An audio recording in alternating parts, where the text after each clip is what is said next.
poco extraño, porque es verdad lo que decía Pedro, que tendríamos que haber venido a presentar nuestro libro anterior y no fue posible por culpa de la pandemia, y ahora lo que vengo a hacer es una especie de anticipo del próximo libro. Esto no es una presentación, a banda LED, porque este es el libro, bueno, con un título parecido, por eso va a titular así, pero lo que vengo a presentar aquí son las líneas, por decirlo, maestras del que es el trabajo que estoy a punto de llevar a cabo. Lo que me interesa explicarles a ustedes en esta conferencia, ¿qué es lo que me interesa a mí? Explicar a la hora de abordar las biografías reales o imaginadas de Francisco Franco. ¿Por qué creo que es interesante para un historiador contemporaneista y para el público interesado en la historia contemporánea acercarse otra vez a la figura de Franco? Uno podría decir otro libro sobre Franco, ¿no? Con todos los que tenemos, ¿no? Desde los de Luis de Galisonga, que los de Luis de Galisonga son para leérselos aparte, porque era, como ya saben ustedes, uno de los grandes propagandistas de Franco, director de La Vanguardia, era el único periódico que tenía nominación directa desde la jefatura del Estado.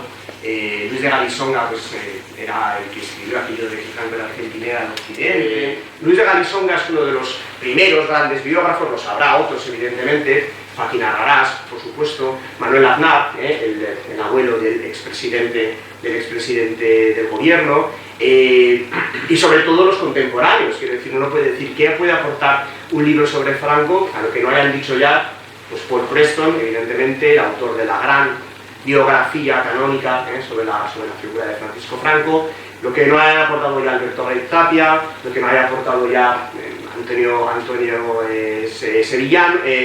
Sevillano, quiero decir, lo que no haya aportado ya Antonio Cazorla. Mira, hay muy buenos libros y muy buenos trabajos sobre Franco, sobre la construcción del mito de Franco, siempre en masculino, en el sentido de que es abrumadora la masculinización historiográfica en el terreno de la biografía de Franco. No hay ninguna biografía escrita por una mujer, y me he leído, creo que son 55 biografías de Franco, completas, enteras y verdaderas, alguna de hasta 10 tomos, para poder hacer este libro.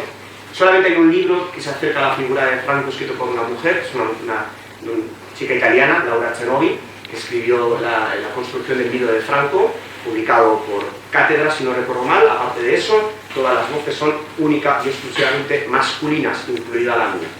Por suerte, por desgracia, porque es así simplemente. ¿Qué es lo que me interesa sobre Franco? ¿Qué es lo que yo creo que puede aportar? ¿Qué es lo que creo que esta charla, el libro que va, digamos, del que se deriva, y que puede ser interesante para volver sobre la figura de Franco?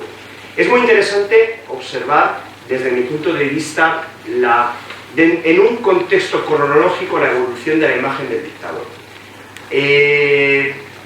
Francisco Franco vivirá hasta 3 o 4 vidas diferentes, vidas en el sentido metafórico, evidentemente vidas políticas, a lo largo de su existencia, ¿vale? Cada una definida por unos objetivos, por una serie de criterios, por una serie de categorías, por una serie de hitos vitales que después se convertirán en la pluma de sus biógrafos, sobre todo de los propagandistas, se convertirán en grandes hitos referenciales para la historia biográfica de Franco y también para la historia de España e incluso para la historia universal. Por tanto, el primer combatiente de la Guerra Fría, incluso ya desde 1934, vamos a poner, o incluso, según algún biógrafo, desde 1917, cuando ya se enfrenta, cuando es uno de los cabecillas armados en la represión de la huelga general revolucionaria de 1917 en Asturias, porque él estaba destinado en el 17 en la comandancia militar de Oviedo,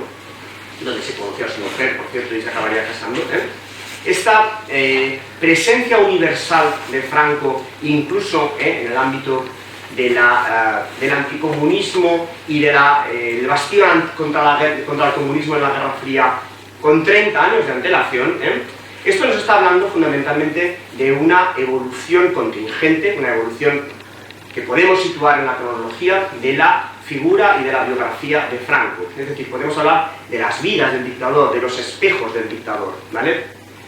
Podemos hablar de los nombres del dictador, Bueno, esto es una cuestión muy interesante que yo he ido encontrando muy presente tanto en las biografías lisonjeras, propagandísticas, hagiográficas de Franco, como también con las más críticas, que aparecerán en el extranjero, evidentemente, durante los años del régimen, y que después de la muerte de Franco también aparecerán recurrentemente en el mundo, en el mercado editorial español, ¿no? ¿Cuáles son los nombres de Franco? La evolución de los nombres de Franco nos habla también de la vida, no de las vidas de Franco, Es decir, cómo Franco se representa a sí mismo y cómo el entorno representa a Franco.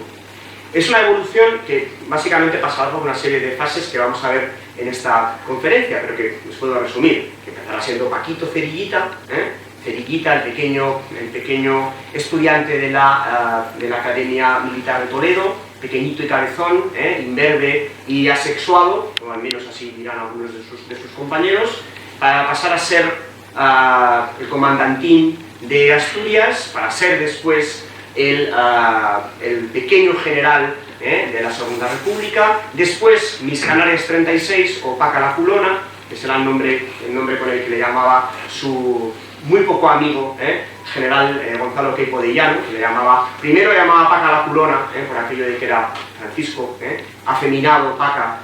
Evidentemente no podemos atribuirle rasgos, digamos, ¿cómo decirlo?, de género. Bueno, es decir, si algo podemos atribuir a Queipo de Llano son sesgos de género, le llamaba Paca la Culona porque estaba gordo y porque era afeminado, ¿no? Y en el 36, con su indecisión a la hora de incorporarse o no al golpe de Estado, aquello de Miss Canarias 36, ¿verdad?, porque no sabe si sí o si no, si sí o si no, de Miss Canarias 36 pasará a ser lo que él ha sido, lo que él ha deseado, lo que él incluso dirá explícitamente que no había ambicionado tanto en su vida. Él dirá el 1 de octubre de 1936, con su elección, una de las elecciones conocidas de Franco, evidentemente la elección a generalísimo del jefe del gobierno del Estado en Burgos, en la jefatura militar, la comandancia militar de Burgos, el 1 de octubre de 1936, él reconocerá que no había ambicionado nada tanto en su vida como convertirse en aquello en lo que fue, es decir, en el generalísimo, ¿no? Aquí estamos hablando de la evolución desde Cerillita hasta el generalísimo, o Aseje, que era el acrónimo con el que le llamaban sus ministros cuando él no sabía que le hablaban de él, Seje, su excelencia el jefe del Estado, ¿no? Seje, su excelencia el jefe del Estado. Esta evolución de nombres, desde Cerillita a su excelencia al jefe del Estado, que tendrá después de su muerte y sobre todo a partir del año 2000, el estudio que yo trazo sobre las biografías de Franco alcanza hasta 2020, de hecho hasta 2019, hasta la exhumación de Franco y su traslado al cementerio de Mingorrubio, su exhumación desde el Valle de los Caídos y su traslado a Mingorrubio, su conversión de generalísimo a criminalísimo, es decir, la conversión del generalísimo de todos los ejércitos y jefe del gobierno del Estado, generalísimo, al criminalísimo, al máximo responsable, al mastermind, a la persona última responsable. Esto es muy años 2000, muy recuperación de la memoria histórica, muy identificación de los sujetos responsables de la violencia que se empieza a reinvestigar a partir del año 2000. No podemos olvidar que lo primero que hace Baltasar Garzón cuando inicia la querella en España, en la Audiencia Nacional, por la que después será, entre otras cosas, inhabilitado para la carrera judicial, lo primero que hará será pedir el acta de defunción de Franco, porque en el análisis, en la persecución judicial de los crímenes de guerra, sobre todo crímenes de guerra, crímenes de lesa humanidad y crímenes de genocidio, que son los tres ámbitos que pretendía investigar en sede judicial, lo primero que se tiene que investigar es la intencionalidad y por tanto la responsabilidad, ¿vale? Y si la responsabilidad recaía en la jefatura del Estado, lo primero que tiene que verificar es que Franco, jefe del Estado, pues haya fallecido, por tanto aquí hay una identificación unipersonal que en cierta medida responde a una identificación de Franco como ser omnicomprensivo, omnipotente, capaz prácticamente de controlarlo todo, saberlo todo, hacerlo todo y verlo todo, es una cosa muy propagandística, pero que muchos españoles acabarán interiorizando gracias a su presencia constante en todos los medios de comunicación. Yo en mi trabajo, en mi libro, estoy trabajando fundamentalmente con tres ámbitos: biografías publicadas, biografías radiadas, Radio Nacional de España fundamentalmente, cuyo fondo nadie ha trabajado, y luego un tercer fondo que lo tienen aquí ustedes señalado en los créditos, un tercer fondo que nadie ha trabajado, que es la prensa rosa.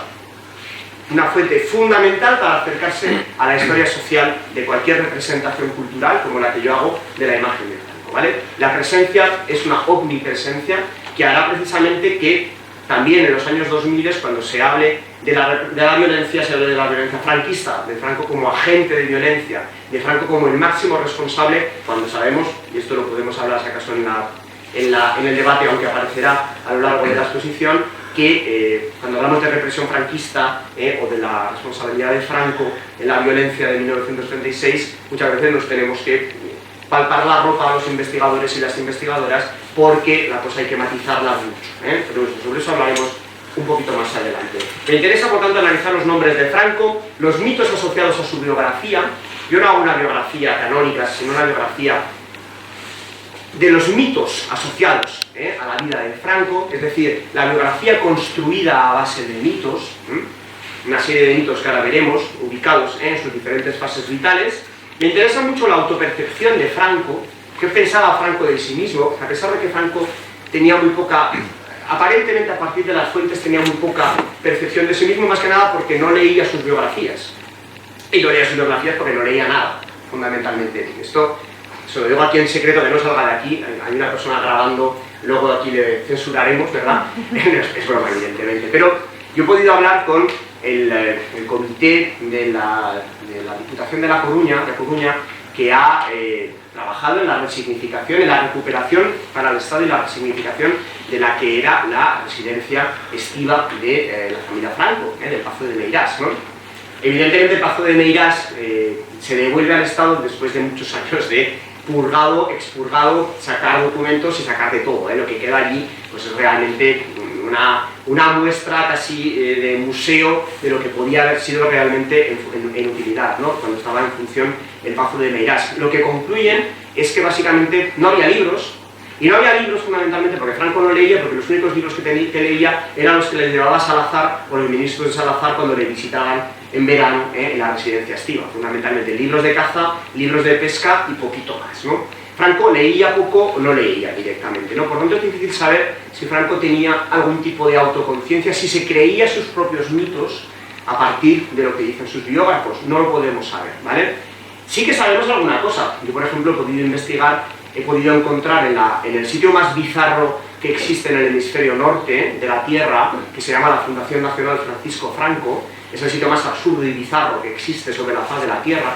Yo allí me he encontrado una documentación maravillosa, como por ejemplo las 35 páginas que le escribe un catedrático de Historia Contemporánea, no voy a decir el nombre, de la Universidad Complutense de Madrid, explicándole a Franco los errores del libro de Gil Thomas sobre la Guerra Civil Española, el clásico de Gil Thomas de 1964, publicado en castellano en el 67, si no recuerdo mal, por Ruedo Ibérico. Pues bien, cuando sale la edición en castellano, el catedrático le hace 30 páginas describiéndole a Franco cuál es, digamos, la estructura del libro, los puntos débiles, los puntos fuertes y lo que más le importa a Franco, cómo queda Franco reflejado en la historia de la Guerra Civil de Gil Thomas, ¿no? Es decir, a lo mejor no leía, realmente no leía nada. De hecho, se pasaba su vida. Saben ustedes que la última enfermedad que le aqueja, que en última instancia le acabará llevando a la muerte, la tromboflebitis, que pilla en los años 70, que acabará generándole los trombos, que después vendrán en la parálisis pulmonar, que después vendrán en el sangrado masivo, etcétera, etcétera. La tromboflebitis, esto lo cuenta su médico, Vicente Gil, Vicentón, como lo llamaba la familia. Pero Franco era mucho de ponerle el on a todo. Está su primo Francisco Franco Salvador Araujo era Pacón, y el otro, y el médico Vicente era Vicentón. Bueno, pues Vicentón dice básicamente que la tromboflebitis la pilla Franco de tanto ver el fútbol, porque se pega sentado viendo no sé qué mundiales. Yo no sé muy bien exactamente qué mundiales pudo haber en los años 70, lo podría mirar, pero como tampoco sigo estas cosas, a mí me gusta el Real Zaragoza, pero como está en segunda división tampoco tiene mucho interés la cosa. No sé exactamente qué mundiales había, pero viendo los mundiales, porque era lo que más le gustaba hacer, a Franco era sentarse a ver la tele y ver mundiales, ver el fútbol fundamentalmente. Por cierto, con una anécdota muy interesante, Franco pensaba que era muy injusto que los partidos que acababan 0-0 o en empate acabasen en penaltis, porque decía que no se podía jugar, digamos, dirimir 90 minutos de 11 contra 11 en partidas de 1 contra 1. Entonces Franco, que en una final de la Copa del Generalísimo, de estas aburridísimas, entre el Atlético de Madrid y el Athletic de Bilbao, le propuso, ¿a quién se lo propuso? se lo propuso a Carrero Blanco, que deberían resolverse por corners y no por penaltis. Los 11 contra 11, jugando corners y a ver quién ganaba, ¿no?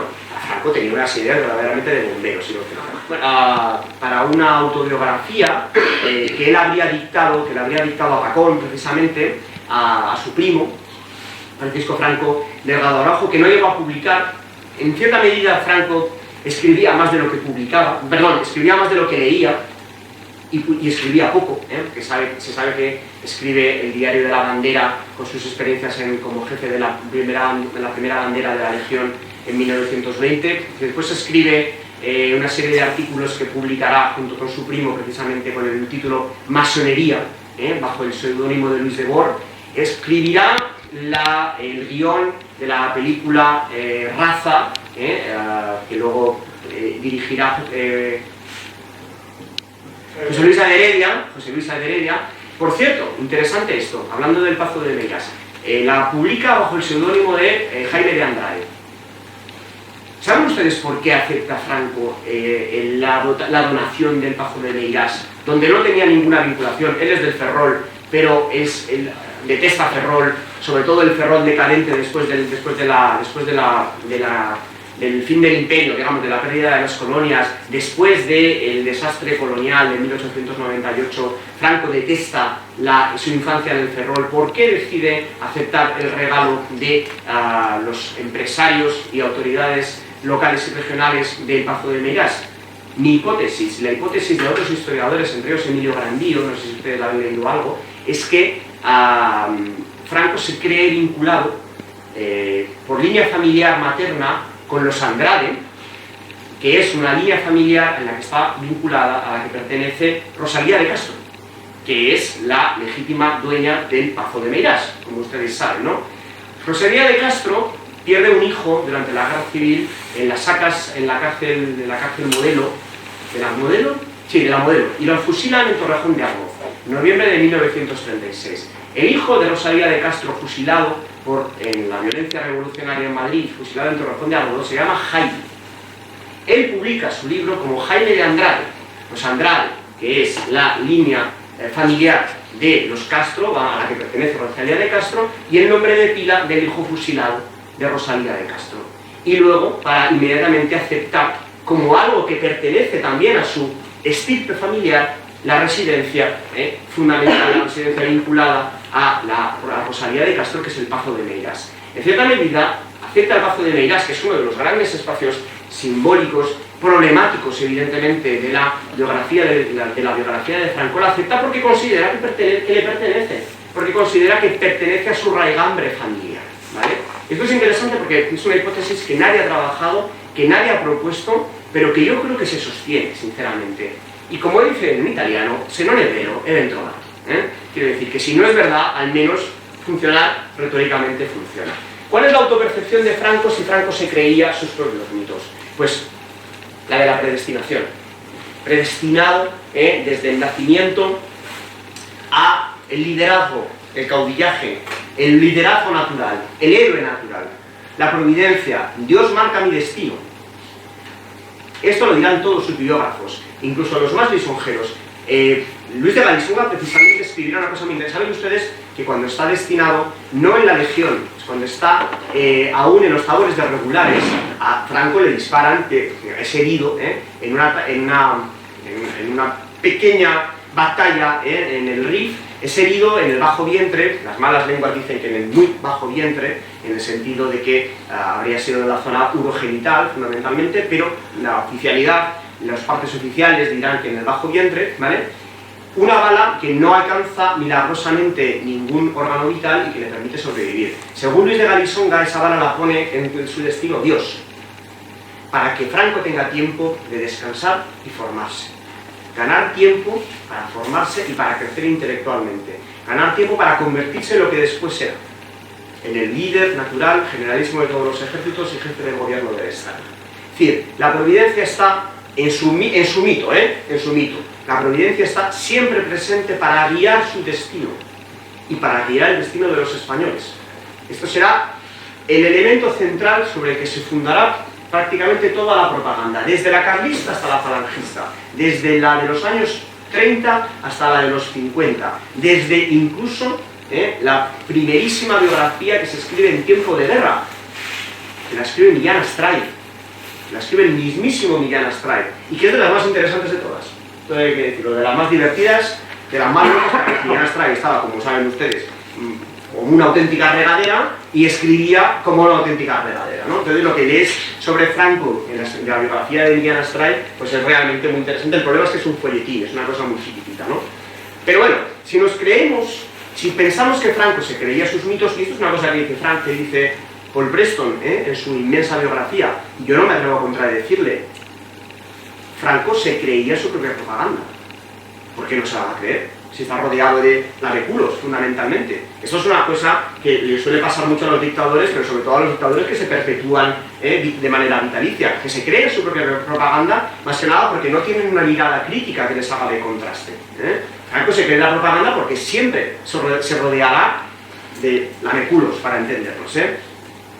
Y claro, la biografía, sacrificio, abnegación, patriotismo, bien común, pero más, desarrollo, paz, sucesión, democracia, todo está presente, todo esto está presente en las biografías.